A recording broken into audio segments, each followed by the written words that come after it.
दोस्तों, मैं हूँ पुण्य। तो अभी आप लोगों ने देखा मेरे गार्डन के इस वाले पार्ट में भी बहुत सुंदर से फ्लावर्स स्टिल ब्लूम कर रही हैं। तो आज मैं अपने कुछ न्यू प्लांट्स ग्रो करूँगी।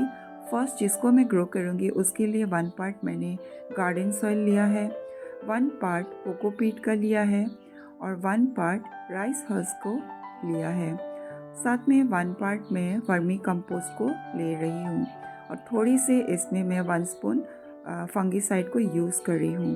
अब इनको मैं अच्छे से मिक्स कर लूँगी। दोस्तों, आज मैं जौन सा फर्स्ट प्लांट को मैं ग्रो करूँगी वो मेरे बहुत ही ज़्यादा फेवरेट है।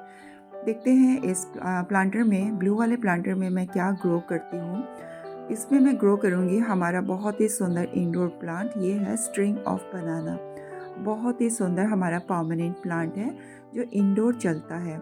इसकी स्ट्रिंग्स नीचे की तरफ झूलती है और इसको बहुत ही कम पानी की ज़रूरत होती है। तो दोस्तों, जब भी हम इस तरह के प्लांट को ग्रो करते हैं बहुत ही छोटे में ही इसको हमें रिपोर्ट कर लेना चाहिए। अगर ये बड़ा हो जाता है तो हमें इसको रिपोर्ट करने में बहुत ही ज़्यादा प्रॉब्लम होती है और बड़े होने के बाद हमें इसको रिपोर्ट करना भी नहीं चाहिए। इसलिए कोशिश करें छोटे प्लांट को ही लाएं ताकि इसको रिपोर्ट करने में बहुत ही ईजी हो।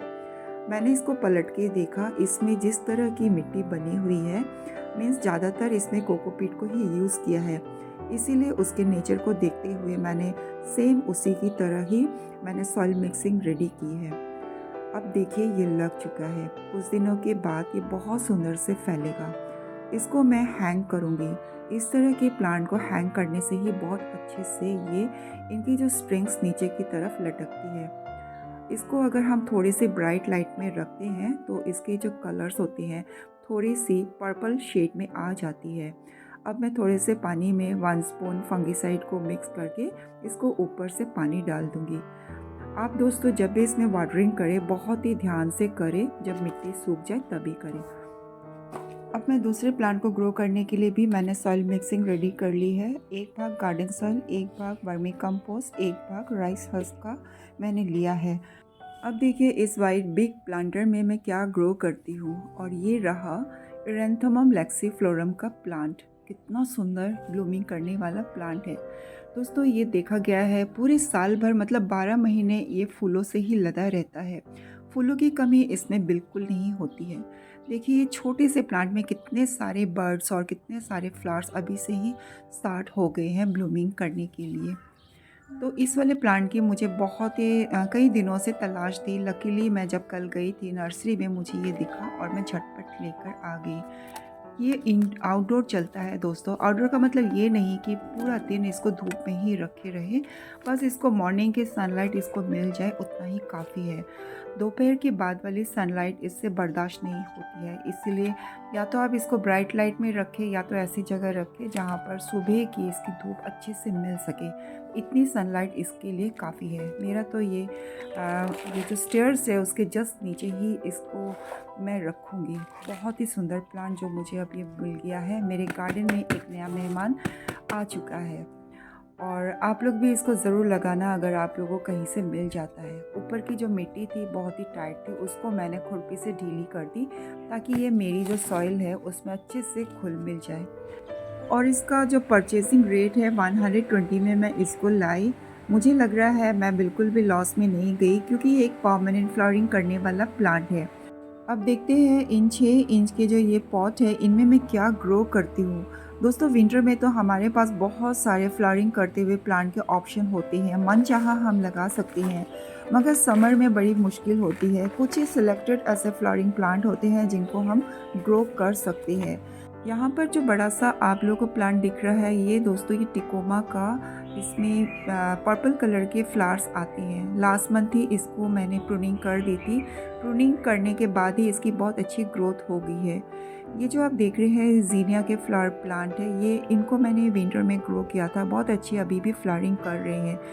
इन्हीं में से जो सूखे फ्लावर थे उनके जो सीड थे उसको मैंने इस टिकोमा के प्लांटर में ही मैंने यहाँ पे छिड़क दिए थे और बहुत सारे कॉस्मोस के भी सीड डाल दिए थे जो विंटर में ब्लूम करते हैं। कॉस्मोस के प्लांट को तो मैं निकाल रही हूँ अभी देखिए सीड डालने के बाद बहुत सारे ये फिर से दोबारा मेरे पास ज़ीनिया के प्लांट बन के रेडी हो चुके हैं फ्री में।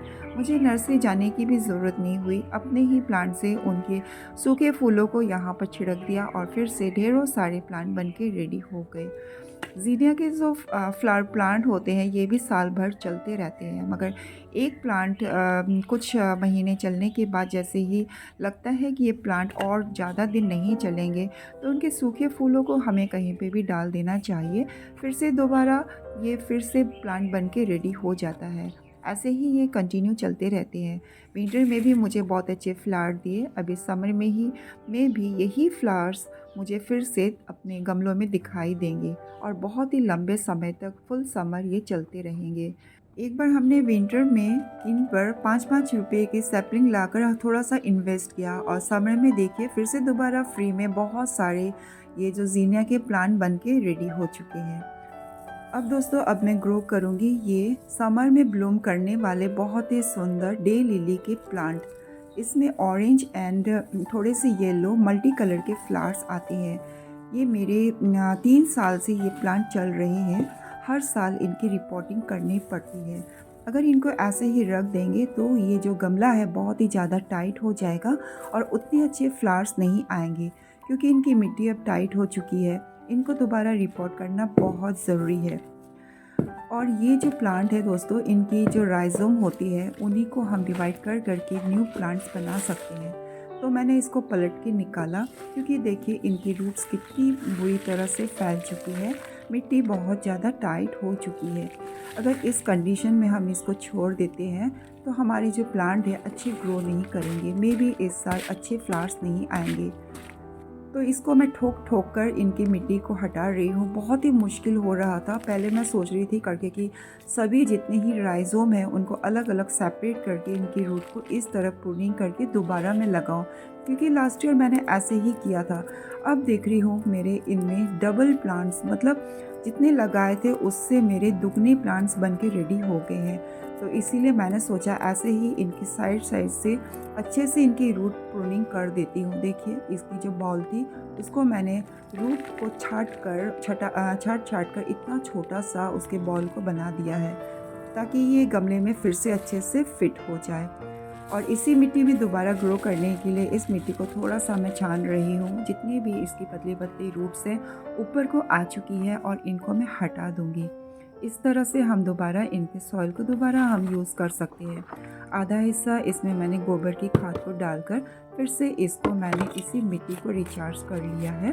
अब ये बहुत अच्छे से ग्रो करेंगे। पहले से ही इसमें सैंड थोड़ी सी डली हुई थी, इसीलिए मैंने दोबारा इसमें सैंड नहीं डाला।